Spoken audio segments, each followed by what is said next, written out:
Episode number 52, Ironman Hawaii 70.3 with Matt Vella. Welcome to the pursuit of the perfect race. I'm Coach Terry Wilson, and with each episode, I bring stories of athletes to you that share their experiences at races in order for you to learn how to have your perfect race.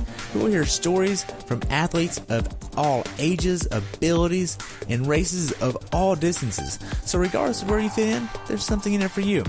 Thanks for spending some time with me today. Now let the pursuit begin.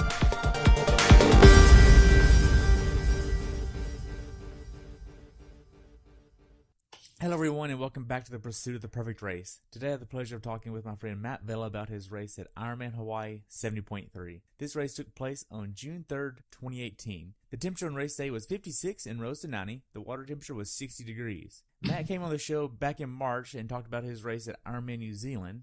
Now, this race serves as a build-up for IRONMAN Louisville later this year. Matt is on Team Sirius Tri Club and is being coached by a former pro triathlete, Bek Keat. Welcome to the show, Matt. I look forward to hearing about your race. Well, thank you. Aloha. Awesome. So I really look forward to hearing about your race. I'm glad to have you back on here, and I'm really grateful for your time. Yeah, thanks for having me back. It was kind of cool to first time around, so definitely excited to be on again. Thank you. Well, great. So you were supposed to do Mont Tremblant 70.3, but that shifted to Hawaii. What happened? My wife and I were talking about it, and we were looking to get away for a little beach weekend. So we were thinking of just kind of a weekend away in Puerto Rico. And we love Hawaii. We got married in Hawaii. We've gone back for vacation. We always go to the Big Island. And the timing worked out. And we said, do you want to scrap Mont Tremblant and instead go to Hawaii for 8 days and go race there? And I think that was a pretty easy decision. So, right. I've raced Tremblant half twice and the full once. So, I've never raced Hawaii. And so we said, totally, let's go. That's great. So did you just transfer it down there? No, unfortunately I wasn't able to transfer. I did do a little bit of the refund, where you get like the $75 back or whatever, the value is. And then it was just unfortunately a full entry, in. Okay. How much was the entry fee? I think by the time I got in, it was right in that 3 to 350 area. If they do the tiered structure as it gets closer to race date. So I think it was one of the later, tiers. Okay. So how was your training going into this race? It was good. I mean, we had already started a build for Mont Tremblant a little bit. We've started out this year a little bit slower after coming out of New Zealand. We took a couple weeks just to kind of rest and recover from New Zealand, and then got back into a little bit of base and then mixing in some speed work. Bek puts together an amazing program that kind of gets you ready for any style race at any time. The timing just worked out perfect. I had an Olympic about 2 weeks earlier, just to kind of do some speed work, started the taper and hopped on a plane and was ready to go. That's great. So as far as the training goes, did you get injured at all in between New Zealand and now? I don't want to jinx anything, but no, luckily, everything felt pretty good. Throughout my past couple of years, I've always had some lower back pain or discomfort. Probably 3 years ago, I had 2 bulging discs, but figured out through strength training and stretching how to counteract that a little bit. And so luckily came out of New Zealand feeling pretty good. If you remember, I ended up walking a lot of the marathon in New Zealand because the race plan didn't go perfect. So that obviously puts a lot less stress on the body. And so I actually felt pretty good, within a week or two, coming back from the race and, was pretty much right back at it. So kind of lucked out, with New Zealand not being a priority race to, have it happen that way, I guess you might say. Right. If I remember right, you got pretty sunburned down in New Zealand too, right? Yes, I did. I wasn't aware. I did wear sunscreen, but apparently I found out after that the hole in the ozone is located right over New Zealand. And so it's a little bit more intense there. And I did get quite burnt. Definitely peeled when I got back. So, I took that into consideration when I was thinking of Hawaii and how I wanted to kind of best prepare for that. And so I made some changes to a race kit and tried to get a little bit more set up for the sun that I was going to have there. Nice. So as far as the training goes going into this 70.3, it's kind of more like a train through race, right? Yeah.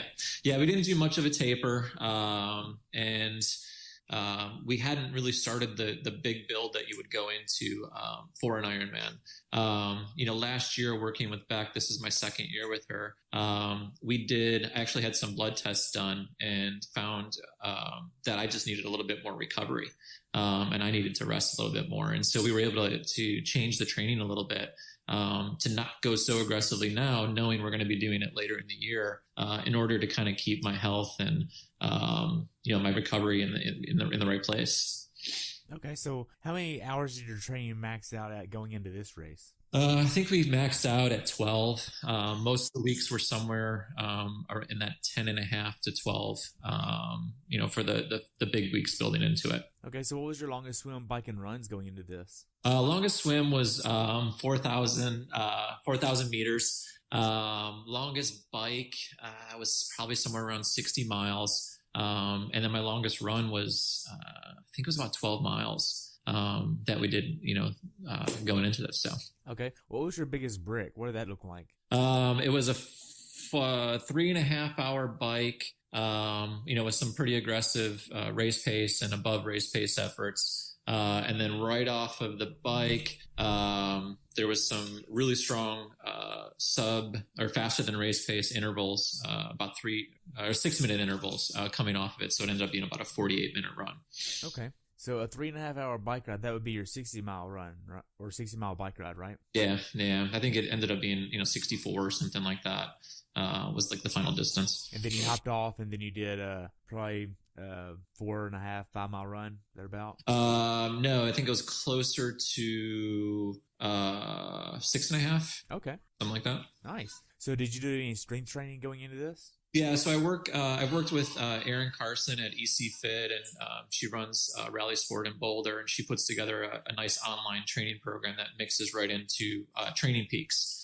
So it ended up being twice a week that I would mix it in, and use that routine for 2 years now, and it kind of fits perfectly for a triathlete. Wow, I think Erin is the same person who does Rachel Olsen's training as well. Yeah, Erin is Rainey's coach. A lot of pros based out of Boulder, and then she does it with Rachel as well. So we have the exact same program, I believe. Oh wow, that's awesome. Now then, how much of your training was outside? I know y'all had a pretty bad winter up there. Yeah, I think I only got probably 3 rides outside. And most of my running was outside. Like I'll run in pretty much anything. Really only about 3 rides outside. I do mix in a lot of speed work on a treadmill though. Okay. I prefer to do my speed work on a treadmill with a lot of my, longer, slow efforts, just outside, just for sanity's sake. Completely agreed. I don't like going inside for longer than an hour if I don't have to. Yeah. Now, when you're outside, are you wearing a road ID? Yes. Yeah. I wear the bracelet road ID, and just, important contact information just to make sure my wife can get the call if something were to happen. Well, good. I've been asking almost everybody because I think that's something that should really be highlighted is safety. Yeah. It's just part of it, Now, what specific workouts did you do that gave you the confidence to go into this race prepared?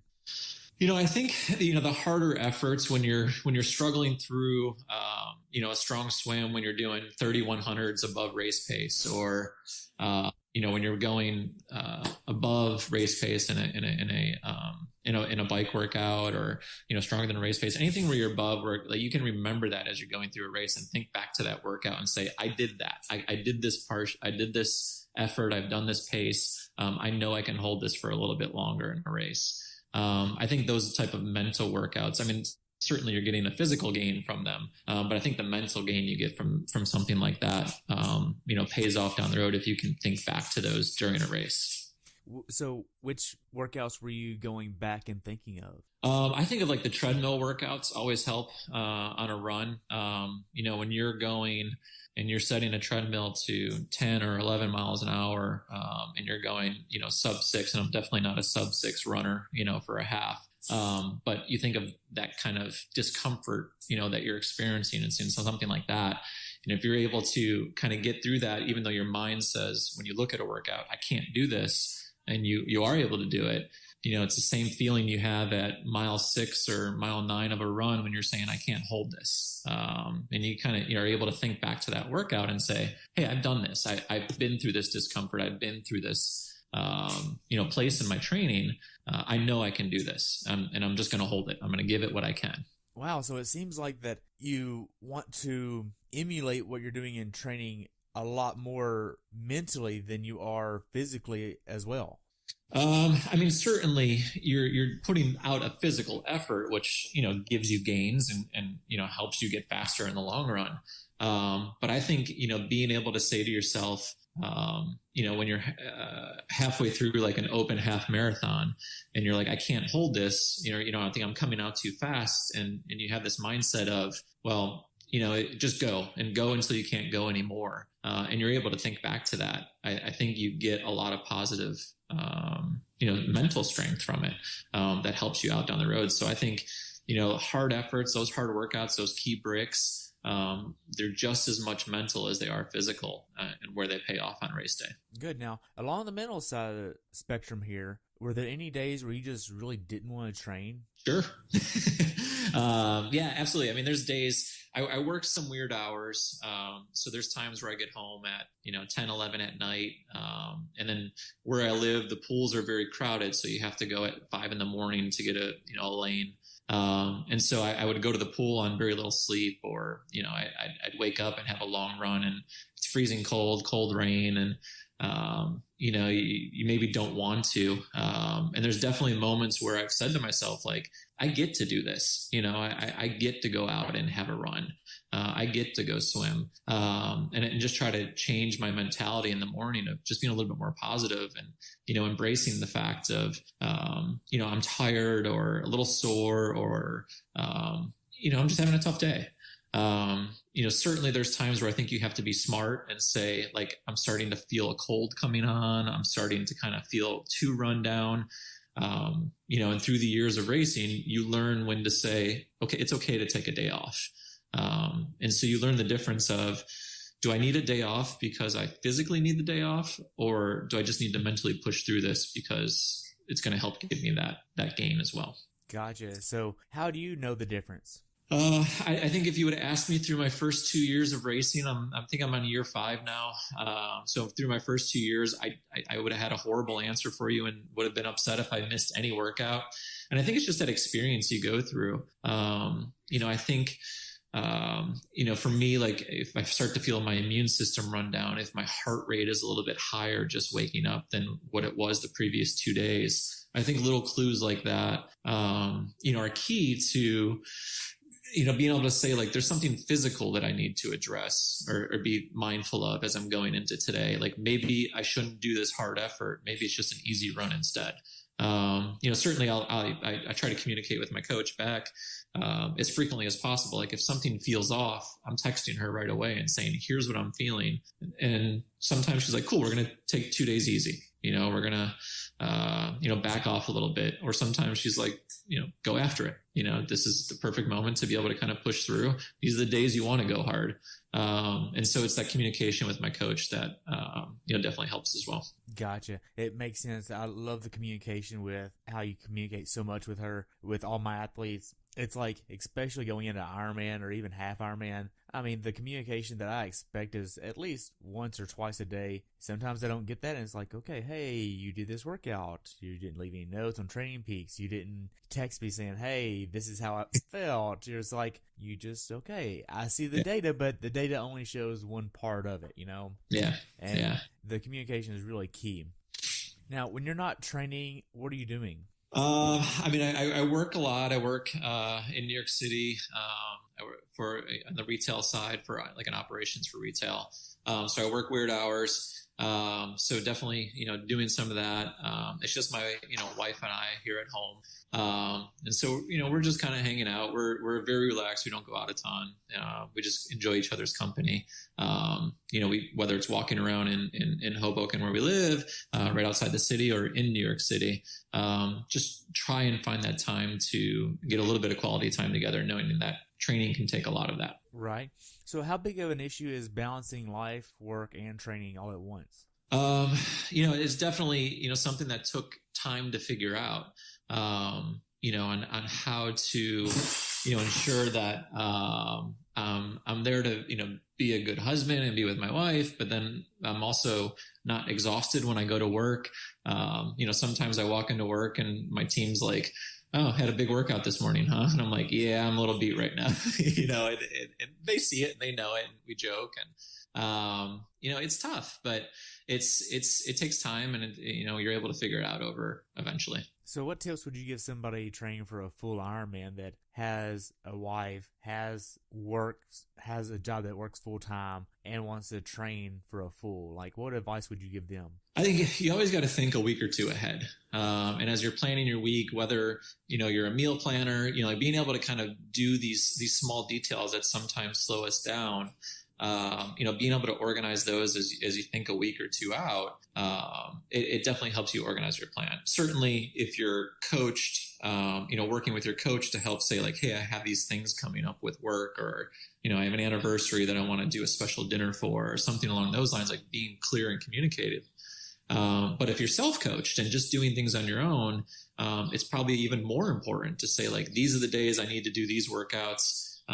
But I know I'm going to be busy, or I know I have a meeting on Monday that's going to run long. Like, I'd be a fool to, schedule a big workout that day, or, kind of just looking at everything and figuring out a balance. But for me, the more I plan, the more I organize, I know the better I'm going to be. Right. So how supportive is your wife with you doing Ironman training? She is amazing.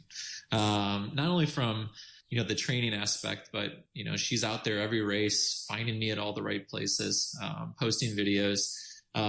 She's supportive at home. She's the first to say like, "You're not skipping this workout. You need to go out and, get that run done, or go swim. You're going to be mad if you missed it." She'll push me that way, but then she'll also say like, "Did you, email Bek and let her know how you're feeling, to make sure it's okay." So she's kind of figured out that balance too, which I think is important, to have that, connection where she's pushing me, she's motivating me, she's supporting me, but then she's also making sure that I'm being careful and being a little smart too. That's good. Now, could you be where you are in the sport without her support? No, absolutely not. I did one race that she wasn't at. And I was a mess in the morning. Like I was leaving stuff in the hotel. Just the planning, of like getting everything organized. She wasn't able to make it down for work. And, I think that one race, and I was a mess in the morning, like emotionally, and carrying everything over. I was just so disorganized that she just helps kind of keep it all together. That's why I like to travel for races. I want her to experience nice race venues as well. She likes to travel, and, if it wasn't for her, I definitely wouldn't be, doing what I'm doing and enjoying it as much. Wow. That's really good. What was your mindset going into Hawaii? Well, it was interesting. I was really excited to race. We love Hawaii. It's our third trip there to the Big Island. We stayed at the same hotel we got married at. And so like, for me, there's that piece of it. Like, I love going there. It's a new race and obviously an iconic, location. And so being able to be there was cool. But then, a couple of weeks before we left, the volcano started to get a little bit more active. And then, so this change to this, very emotional, like, there's a lot of things going on the island right now. And so we talked about it, like, should we go? Is it the right thing to go? I was thinking like, is it the right thing to go and race? There's a lot of people that are losing homes and, being heavily affected. Is it the right thing to go and enjoy, a race? And, so there's a lot of discussion around there. So I think it was one of the weirder emotional, races going into it, of, just trying to find that balance between, everything that was going on there, and then going to enjoy a race. So it was unique.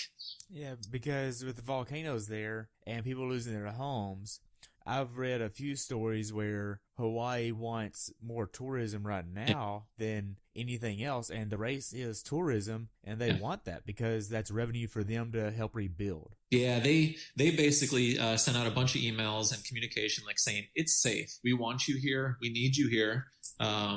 Certainly, the lower southeast portion of the island was heavily affected by the lava flows, but it was a very small portion of the island. Now that portion was pretty heavily affected, but the rest of the island was almost as normal. I mean, there were some weird weather patterns, but most things were normal.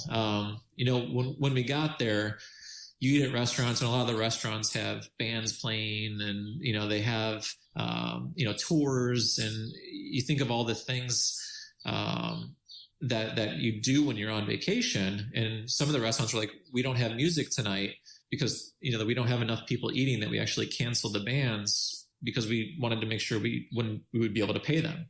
And so there was weird things like that. You could tell the tourism was down, and people were cutting back from their local businesses. And so they were really excited to have us there. And then, a lot of the locals from where we were staying didn't seem, too heavily affected by it. And it was just more life as normal for a majority of the folks there.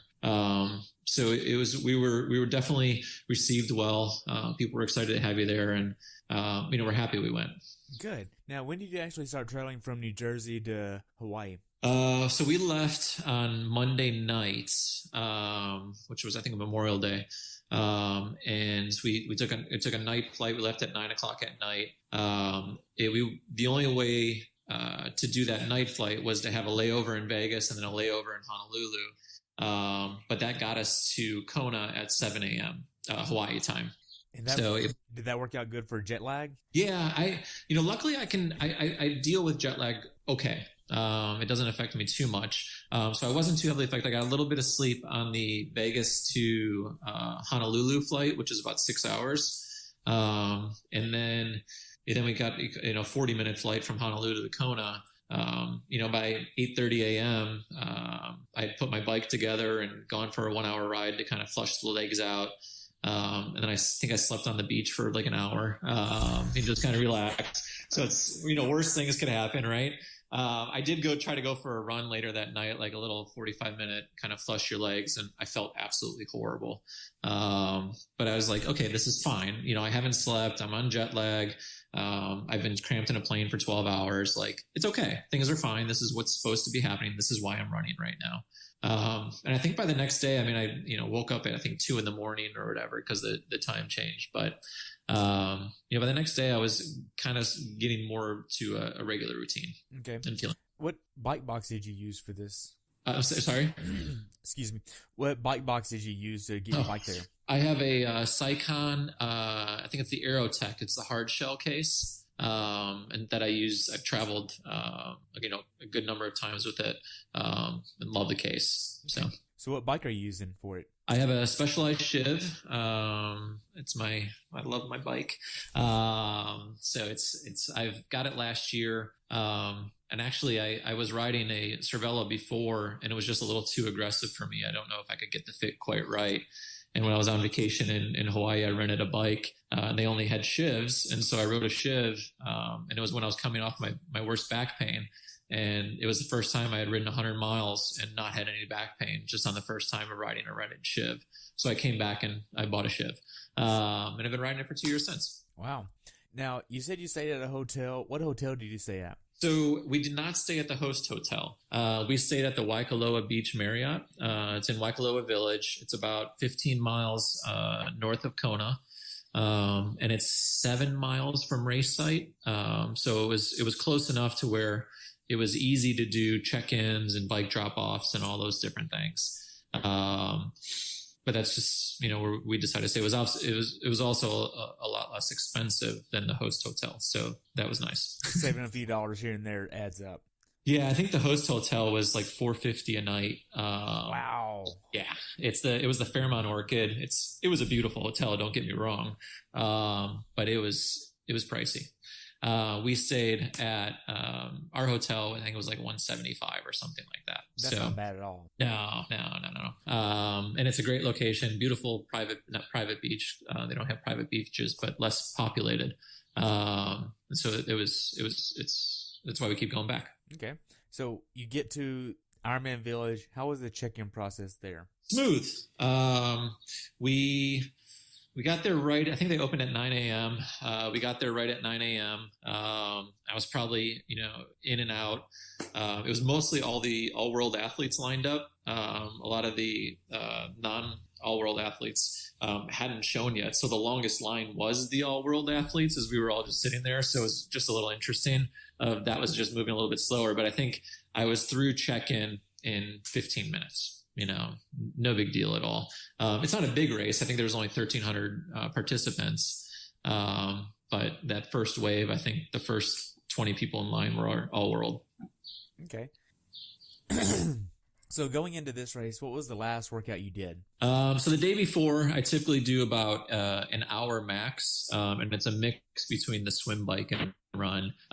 Swim ends up being 15 minutes, a few little efforts of a 1 minute kind of push or 100-yard push, and then nice easy kind of enjoying the water and enjoying the location. I'll hop on the bike. That ends up being probably about 30 minutes or so, mostly easy, but a few 1 minute builds, and then get a little bit of a run in, just to no more than a mile. It's probably 10 minutes or something like that, mostly easy with just a few little 20-second pushes. That's typically what I do the day before.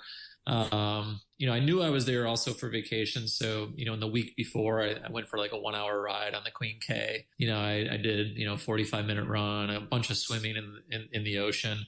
But it was a lot of easier stuff, just to kind of stay moving and, help acclimate to the times and the heat and humidity a little bit. You get to your bike check-in, you're checking your bike in. How does that process go? So it's a multiple location transition. So split transition, okay. Yeah, so they're about 7 miles apart. And so it's a 2 different drop-off. Bike check-in was the day before. It's interesting in that it's self-seated. There's no numbers. So it's first come, first serve, put your bike in to check in. And wherever you want. Yeah. So obviously, the closest to bike exit fills up the quickest. And so, my plan was get there right at noon when it opens to try and get, one of the better locations so I'm not running through everyone.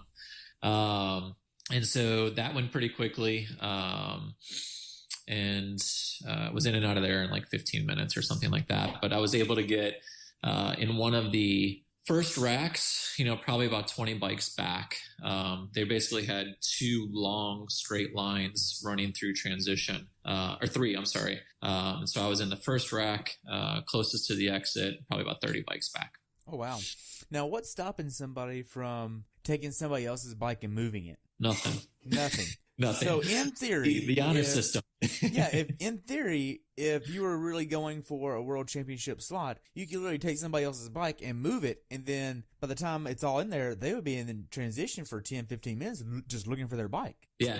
I mean, they wouldn't know until the next morning when you go to top off fluids and pump tires before the race. So there's really nothing stopping you. I mean, it really comes down to honor system. And I think it's the only 70.3 in North America. I think, China has some that gives you Kona slots. And so it is pretty competitive. I mean, there's some folks going there, but I mean, it was, I didn't see anything, whether it was on the drafting on the bike or anything along those lines. And I thought everyone was great on the run. I didn't see anything that talked about any type of, dishonor in the system. So now then you get the day before the race, are you getting a certain meal in again that you want to get? Yeah, so I eat almost the same thing. It's tough when you travel to eat the exact same meal, unless you're doing Airbnbs or, staying in a place where you can cook. And we didn't have like a kitchenette in the hotel. I go get an early morning swim in, try to do around 6:30. That was when my wave started the next day. So I like to swim at the exact same time. Then I'm going to swim the next day just to kind of see the layout and see the sun.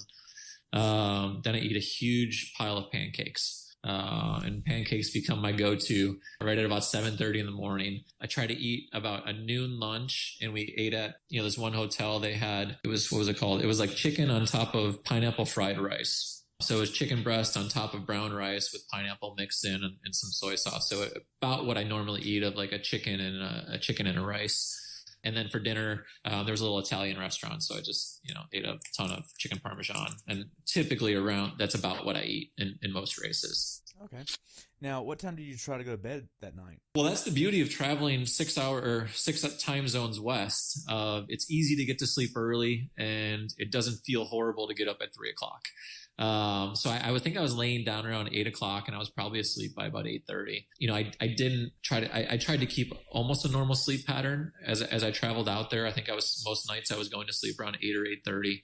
In Hawaii, once the sun goes down, like it just turns black and there's not much to do out there. And so you want to be up when the sun's out. And then through the week, most days I was getting up at 4:00. So it wasn't too hard race morning then to get up at 3:00. Okay.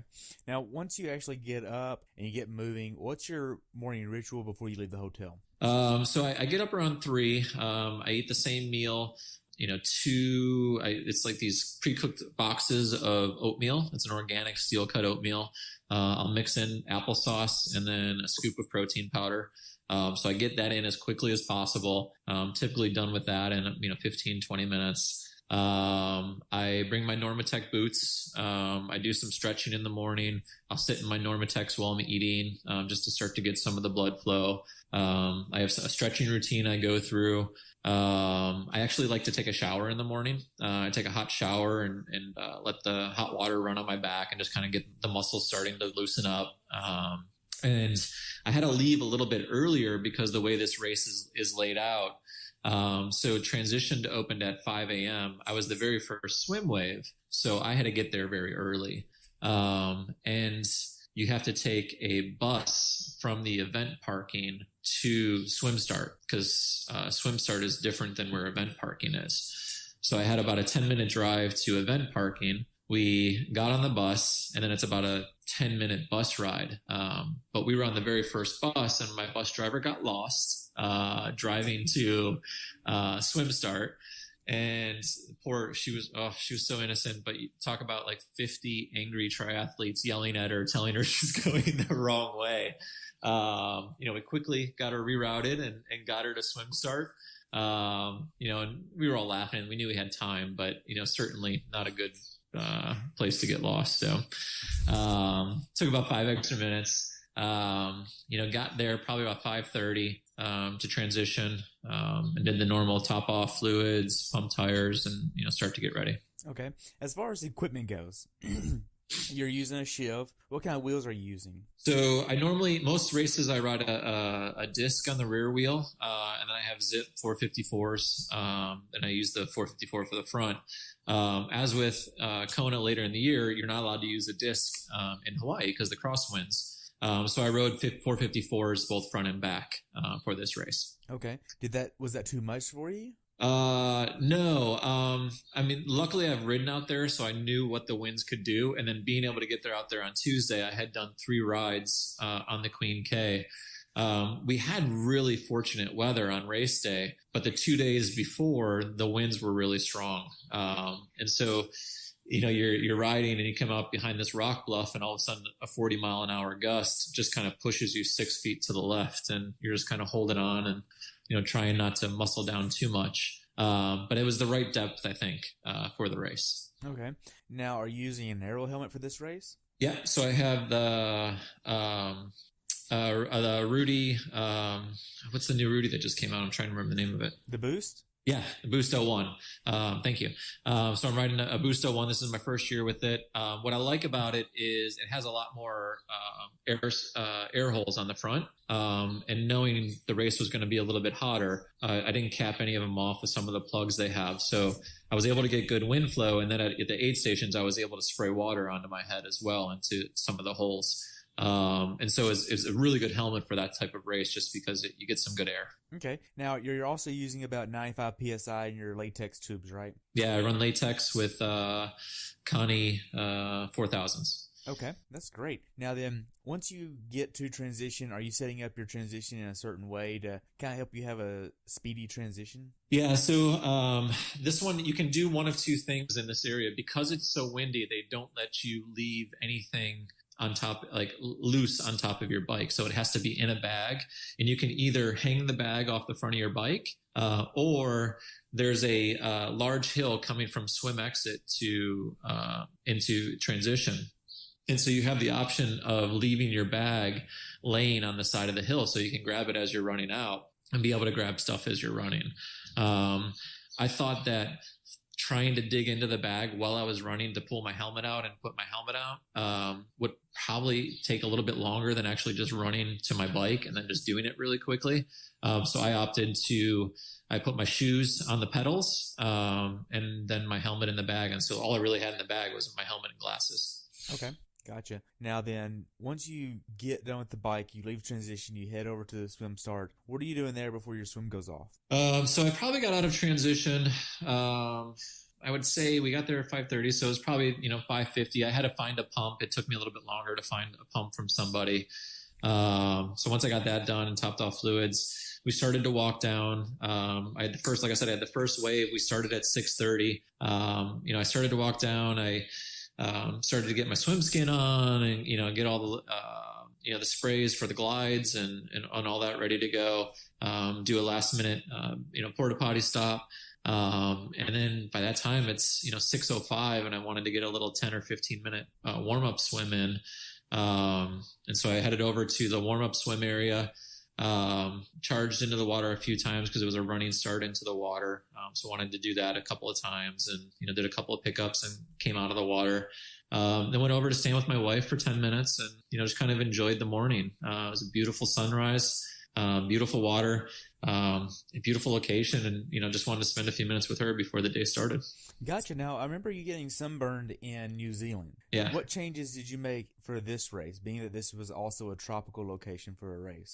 Yeah. So I upped the SPF of the sunscreen was one thing. So I went a little bit more on sunscreen. But then I also, when I raced New Zealand, I had the the tank style tri kit with no sleeves. And I made the decision that I was going to try one of the aero tops that had some of the sleeves that came down, to the biceps above the elbow. So I worked with Jason at Peaks Apparel and got one ordered, and we thought it was going to make it in time to get some practice stuff in. And it actually missed delivery before I flew out for Hawaii. So he had it rerouted and able to deliver to me to the hotel. So I still had enough time to be able to get some practice rides and runs and swims with it on, just to make sure that it was not rubbing in some weird spots and I wasn't trying anything new on race day. Threw it in the wash and then raced with it. And so I had a lot more sun cover on the body. I think a little bit of an aero benefit, with the sleeves. And it was just a little bit more careful with some of the sunscreen and just loaded up a little bit more before I went out for the swim. Okay. Did you experience any chafing or anything with the kit? No, it wasn't from the kit. From the swim skin, it got me a little bit on the neck. I didn't get the glide as good as I wanted to on the neck, but the swim skin got me a little bit. Nothing too bad though. Nothing worse than I've gotten in a wetsuit sometimes. So it was actually, kit felt fantastic. He puts out some good product and, it felt really, really good. Nice. Now, as far as your equipment goes, did you make any big changes in between New Zealand and now? No. As far as equipment goes, the only thing that was really different was no disc. Everything else was, pretty much the same. No disc, and then changing that jersey over was the only changes I made. Okay. Now then, you get in the water. How does the swim go for you? Yeah, so we started with first wave, which was kind of cool. What was interesting, it was wave start by age group, but within those wave starts, it was a rolling start. So the men, I was in the male 40 to 44 would line up. And within that group, you self-seeded by fastest swim. And then they sent you off in groups of 4, kind of like a time trial, like Tour de France, where, the beep 3 times. And then on the third beep, 4 people go.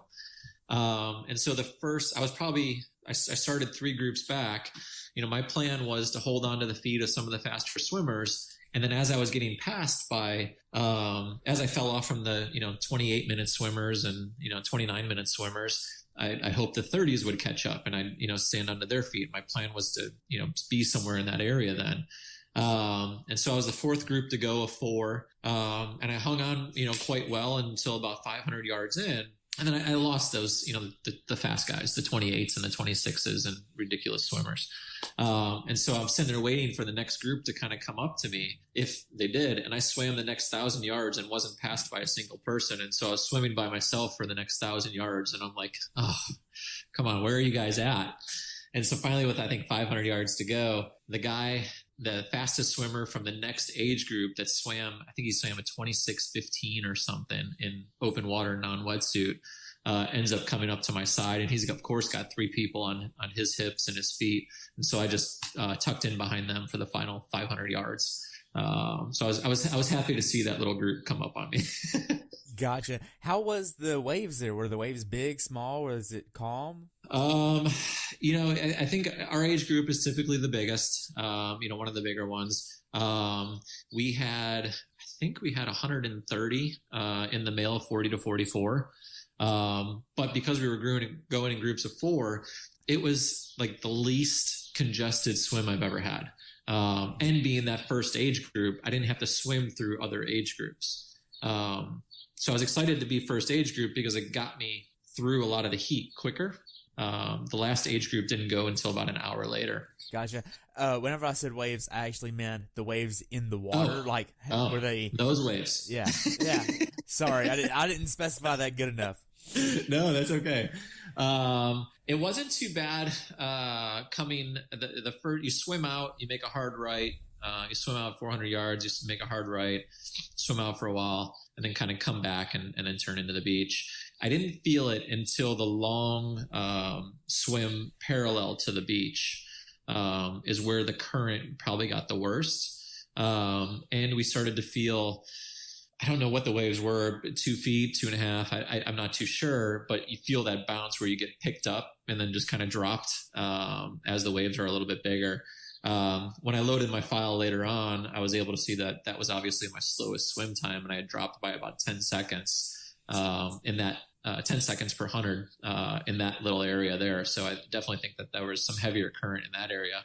But we lucked out. I mean, the mornings in Hawaii have calmer waters. The trade winds haven't turned for the day to come into the beach, so you don't have a lot of heavy waves in that location. It's kind of a great bay for it. Okay. Now you're using a swim skin. What swim skin are you using? Well, since I switched to a sleeved kit, I also switched my swim skin to a sleeved swim skin. With the rules that changed last year, you're allowed to have it down to above your elbows now.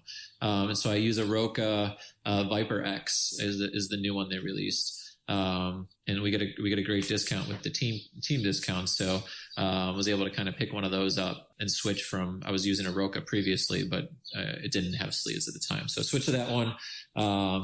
Felt great in the shoulders. They use the same arms up technology that they use in the wetsuit. And I've been a huge fan of Roka since I switched to the wetsuit 2 years ago. Okay. Did you use a certain type of goggles for this race as well? I always use the same tier Special Ops 2.0, same tint, same color. Those are my lucky goggles. I'm not changing.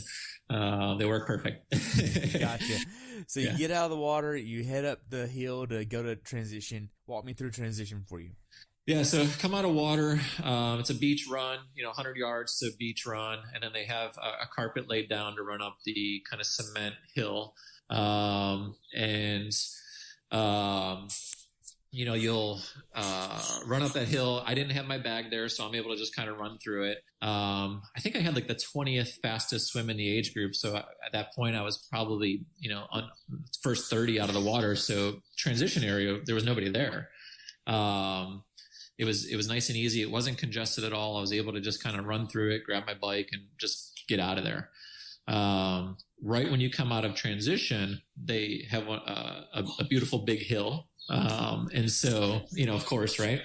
And so, if you're not comfortable on a bike, like going from a standing start, there were some folks that were walking their bike up the hill. My wife said a few folks, kind of stumbled a little bit there, but since I was one of the earlier ones, there was nobody there. They actually had people holding your saddle, and then they would run up the hill and push your bike as you were kind of getting your feet in the shoes as well. So, it was kind of neat.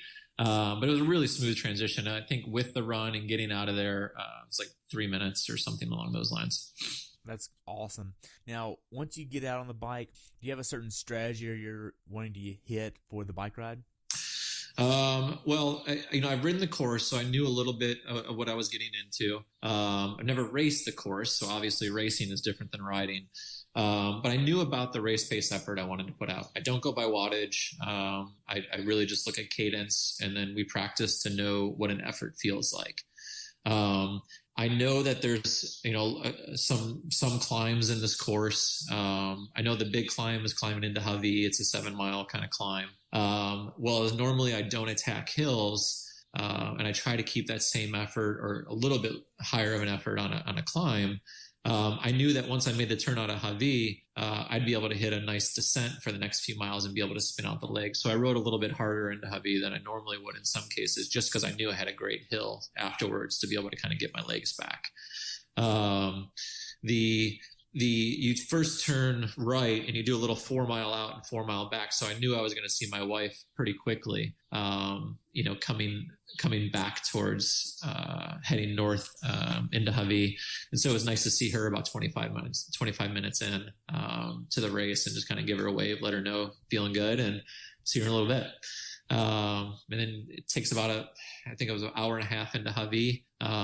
Some of the winds definitely picked up, but we had really lucky weather in a cold trade front wind started coming in on Javi, and it started to rain, this misty, cold rain. And so you're doing the 7-mile climb in what should be miserable heat. And we had this cold wind and nice rain to cool ourselves down on it. So it was perfect.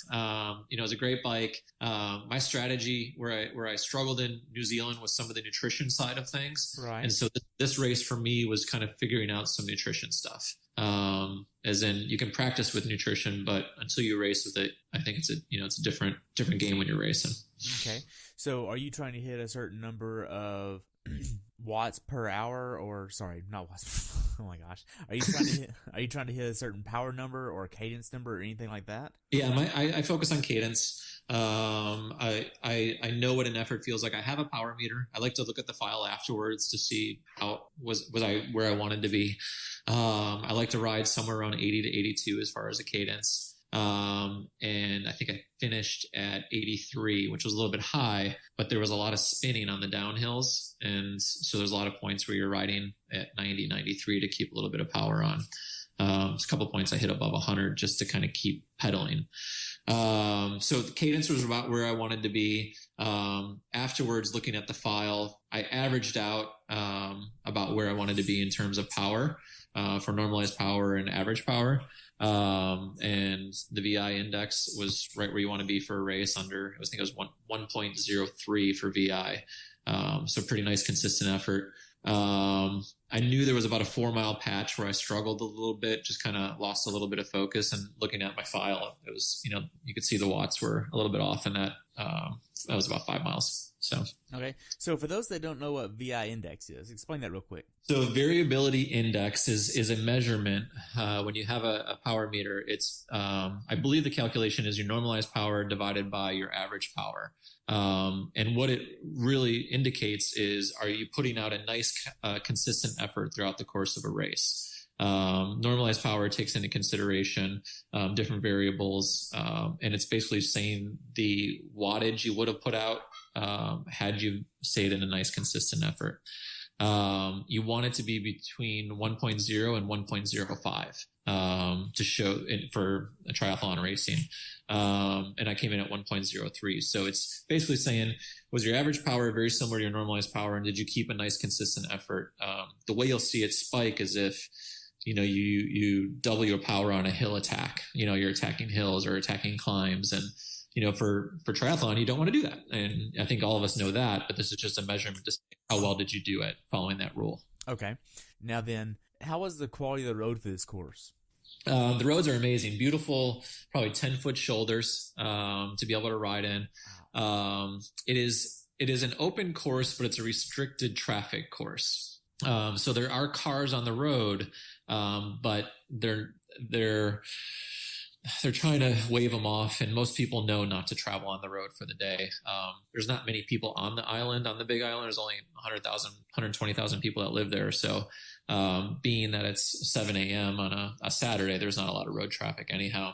The only thing that's a little hard about this course is they have the groove rumble strips ground into the road on the side of the road. And so when you're riding the shoulder, when you have to pass folks, you have to go over the rumble strip and time it. And they have these little 10-foot gaps every once in a while. And you're trying to time your bike squeezing in between the gap because the rumble strips, they're very deep and very aggressive. And it didn't feel great when you rode your bike over it.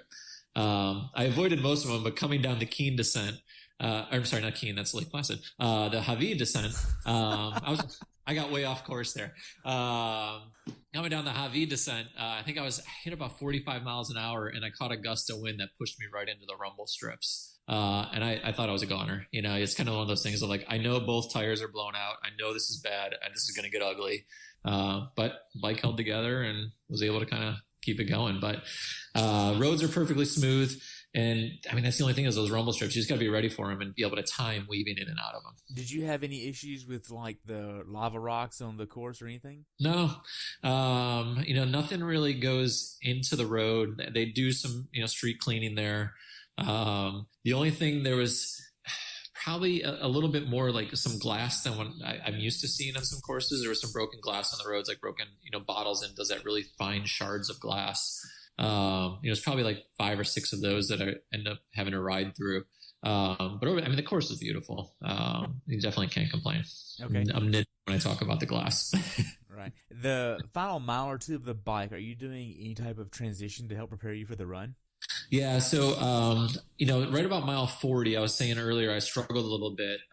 I had probably taken a little bit less nutrition than I should have, and I started to fade somewhere around 40 to 44. So, around 45, I kind of said, okay, let me get a little extra nutrition in me, just to get some energy back and just get a nice little push right before I get on the run. So I did kind of double down on, not double, but just a little bit more than what I usually do, per kind of dose, I guess you might say, of the Carbo Pro. The rest of the ride went great. I was able to kind of push back to the effort I wanted to, and I started feeling much better. The final mile and a half, you turn into the Fairmont Orchid host hotel into heading towards transition, and it's a no pass zone. Really?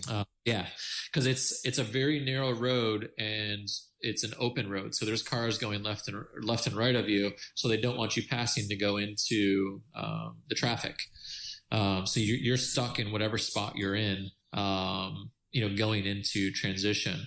Me and another guy were hauling pretty well. And for some reason, the guy that was ahead of us, he was riding strong, but then as he got into that spot, decided to just slow it down and start resting his legs. And we couldn't pass him or else we got a DQ. And so the guy... So does drafting apply there? Technically it does. Everyone starts compacting, but I think it was one of those things of like, nobody was getting a benefit. It starts to get really congested. You're yelling at the guy, like, go, go, go. Like, we're almost there. Like, we're waiting for you. He picked it up and we were able to kind of spread back out. While I was riding the whole course, I maybe saw, 15 bikers, ahead of me since I was the earlier wave. I picked up a few spots coming out of the swim. I'm a stronger biker than I am a swim. But coming back, I started to see how packed it was of everyone that was heading up towards Javi. I couldn't imagine what it was like in that spot. There's definitely people were drafting, just because it just gets compacted and slowed down as you're heading into transition. But I didn't see a marshal in that area. It wasn't like Texas, right. But it's one of those non-deliberate things that probably just happened just because of the nature of the race. Okay. Now then you get to transition 2. It's different than T1. Are they bringing your bags over there for you? No, so they do not. So you run your bike all the way through. Now those spots are numbered. Okay. So you do have a specific spot to take your bike. There was only a few bikes in there, before me. So it was hard to find a spot because they're not numbered very well. They have these small 1-inch tags that has your number on it stapled into the wood where you put your back tire in with it wasn't a hanging rack. It was the wood things. Okay. So I put it in there, and then you run and you grab your bag that's laying on the floor. You run out of transition, and there's a big grassy area for you to change. And so you're just kind of grabbing your shoes at that point, tossing your helmet in the bag, leaving your bag there, and just getting on the run course. Okay. Now then, once you get out on the run course, how did the first mile go for you? First mile was great. I felt good on the first mile. I typically try to run a little bit harder on the first mile, just kind of wake up the legs and the different muscles that, I maybe haven't used the last, 240. I started to feel, because I took that last nutrition a little later in the bike than I normally do, because I wanted to get extra in me. It was sitting in my stomach a little bit rougher. So the first mile was good, but then I started to feel some side stitches and little, stomach issue, that took me, a few miles to kind of work through. About a mile in, you get to that first aid station, and it was my mind game changed to just stick to your nutrition plan and, know it's hot, get a cup of water, a cup of Gatorade, pour a cup of water over you, pour a cup of ice down the jersey, and grab 2 sponges. And that was my routine for every aid station to stay cool, and try to start to work through some of the stomach stuff. Okay. The run course is beautiful. It's 13.1 miles. Probably 6.5 of it are on a golf course. And so you're running on the fairway of the golf course on the grass. And then 4 miles of it is running on the cart paths of the golf course where the carts are driving. And then you have a little 4-mile span, 3.5-mile span of running through the lava fields on a big wide open. They call it Hell's Kitchen, of just this hot area. Every race has that spot, right? And Hell's Kitchen is theirs, of running through the lava field on this cement road that gets really hot with no wind. Wow. Sounds like a great run course. Now then, did you have any cramping or GI issues? I know you mentioned a little bit of your stomach in side stitches, but did that pass or did that get worse? Yeah, the first half of my run was not great.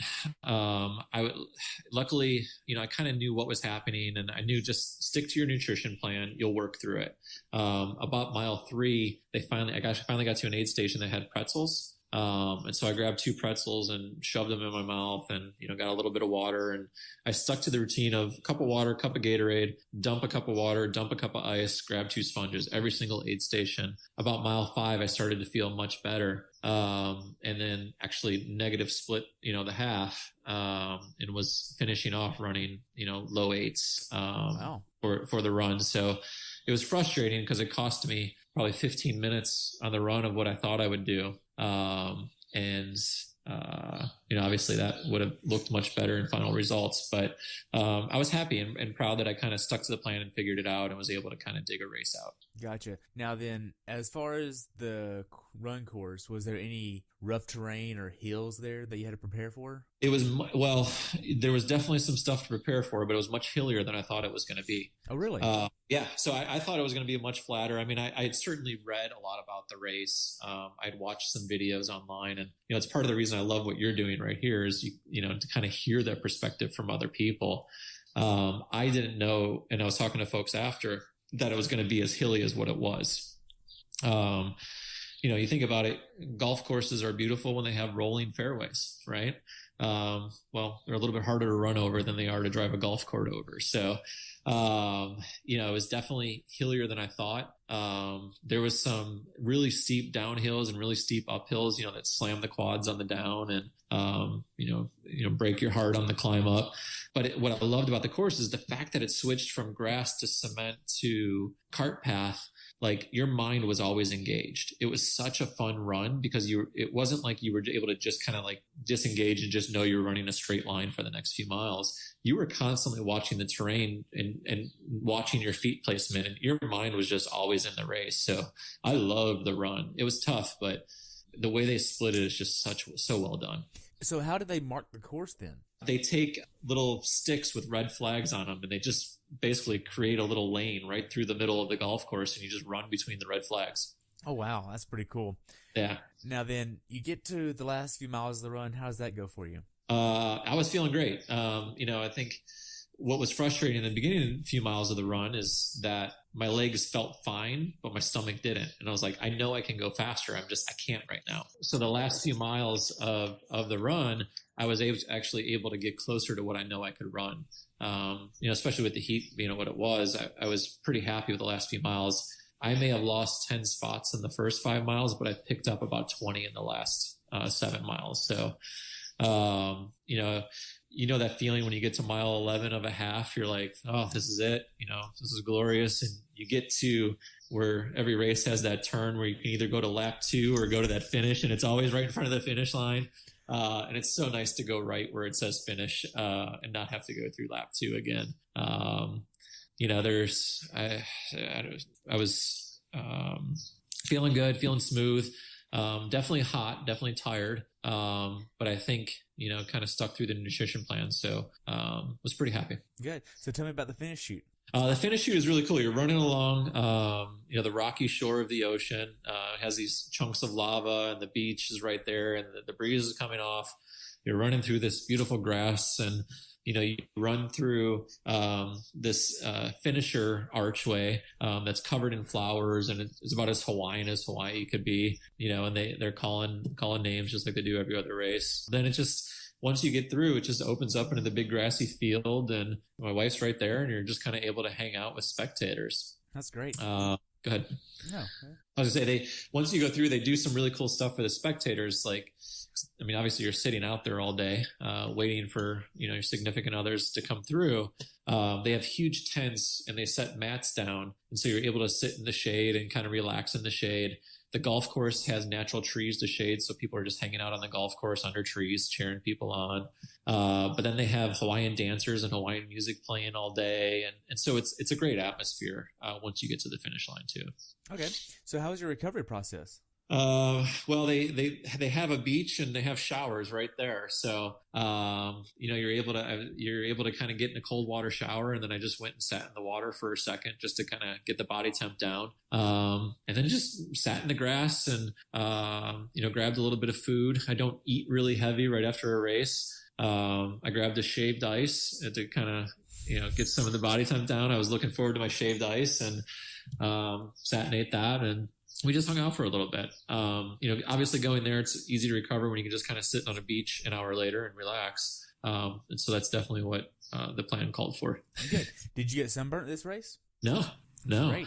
You know, I probably did the next couple of days while I was relaxing, but the race, I stayed pretty good. I mean, certainly had a few tan lines, you know, the Garmin tan line, and, you know, the leg, the bike short tan line, but overall it wasn't too bad. It was much better than my New Zealand tan lines. So great. So looking back on it, how well prepared for this race do you think you were? I think it was pretty good. You know, Bek puts together an amazing training plan that you could be doing an Ironman training and be ready to race an Olympic or a half almost at any time. The way we mix up the training, the way we do speed work, the way we do base work, you know, it gets you ready for a lot of stuff. I had raced an Olympic 2 weeks prior, done a 70.3 2 weeks after, and both races went solid, and I was able to keep the different paces. I knew it was going to be hot, so I'd prepared a little bit there in terms of sitting in a sauna a little bit, you know, doing some of that work, some hot yoga a couple of times just to kind of get used to hot temps here, which we didn't have. I felt ready. I felt good going into it. Okay. It sounds like an awesome plan with the sauna protocol. You're not the first one to mention that. I know I've heard that a few different times, especially for people that train up north and race down south the early season. You kind of have to have something to prepare you for the heat. Yeah. Now, if you could change one thing about how you prepared for this race and how you execute the race, what would you change? You know, for me, it's still, this is my first year with that new nutrition, and I'm still working on it. You know, it cost me a few minutes. I think, you know, continuing to practice race day nutrition, you know, for me, I think, you know, the swim, bike, and run for where we are in our training level, knowing that, you know, my A race is still 4 months away, I think, from this weekend. It's still so far away that I think the swim, bike, and run were where we want them to be, with a lot of time left to go. And for me, I need to figure out this nutrition, and that's the one thing I need to continue to work on. Gotcha.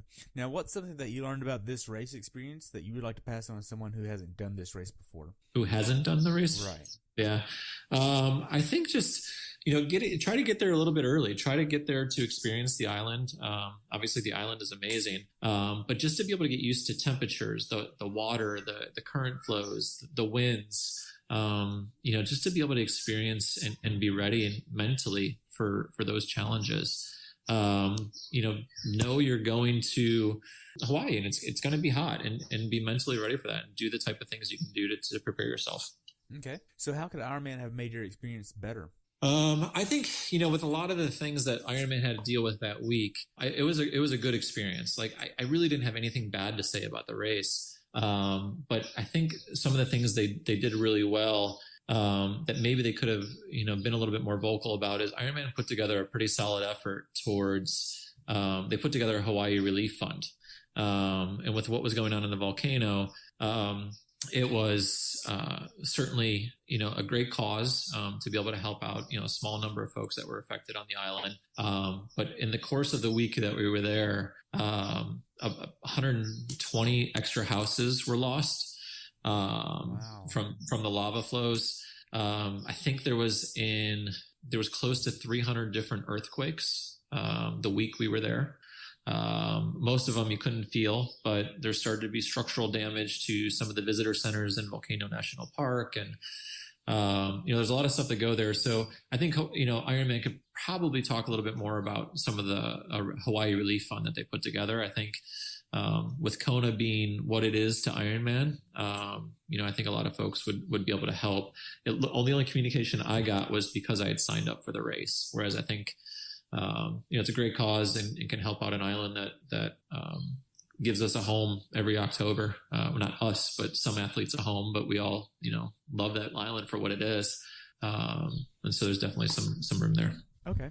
So we covered a lot. Do you have anything else to add about your race? No, I mean, the race was amazing. For me, I think I look at races and ask, would I do it again? And Hawaii is definitely a do-over, from both my perspective and my wife's perspective. It was an absolutely amazing race. I mean, I was lucky to be out there. It was a very competitive field, but everyone was super friendly. And the race suited well. I think the only thing to add is there's some great causes out there that are helping the island, from Hawaii Island Humane Society with all the animals that are being displaced, and then some of the Ironman stuff that's going on around Hawaii Relief Fund. I would just, mention to everyone, just go take a look at them. If you want to help, that'd be great. Certainly the area that's affected is heavily affected. But if you can get to Hawaii, there's also some great deals right now because they're looking for folks to go visit. So definitely think about going out there too. Awesome. Now, how can athletes follow you? I actually don't do much from a social media standpoint. I'm not very active on social media. I do have a Facebook account with my name, Matthew Vella. But I don't do much in terms of Twitter or Instagram. Very basic. So unfortunately, just really that Facebook portal. Okay, cool. So I know you're doing Louisville in October. Do you have anything after Louisville you're looking for? No, I do have Boulder 70.3 as my main build out race before Louisville. So that's August 4th. I like to do a 70.3 about 8 weeks out, because then I can do a final 4 weeks of really intense, longer distance, pure Ironman stuff. And then have time to taper, with about 3 weeks to go. After Louisville, nothing planned now. I mean, being an age grouper, you have to start to plan your following year pretty quickly, as some of the races still go quickly. So nothing planned except starting to figure out where can I improve next year and where do I want to race next year. Great. Well, I only have one real question left for you. And being that you've been on here before, I'm going to change it up a little bit for you. Uh-oh. So if you could put together an ideal triathlon course to include weather conditions, what would you want in the race? Oh, man. An ideal. I mean, I like challenging races. I may say I don't like them after the fact, but when I think about it and reflect back on it, I want it to be hard. I want to be challenged. I love clear water. So a necessity for me is that it has to be a clear water swim. It can be salt or fresh. I just want to see what's coming for me in the water. Bike, I love hills. Give me some hills, but give me some flats, like mix it up, make it a course that makes you think, make it a course that makes you be strategic, make it a course that pushes you, that challenges you, that makes you just kind of stay in the moment and really just appreciate the sport we do. Don't want it too easy, and I definitely want to be challenged. So not too much specific there, but it's a good mixture is a nice thing. What about the weather? What would you want?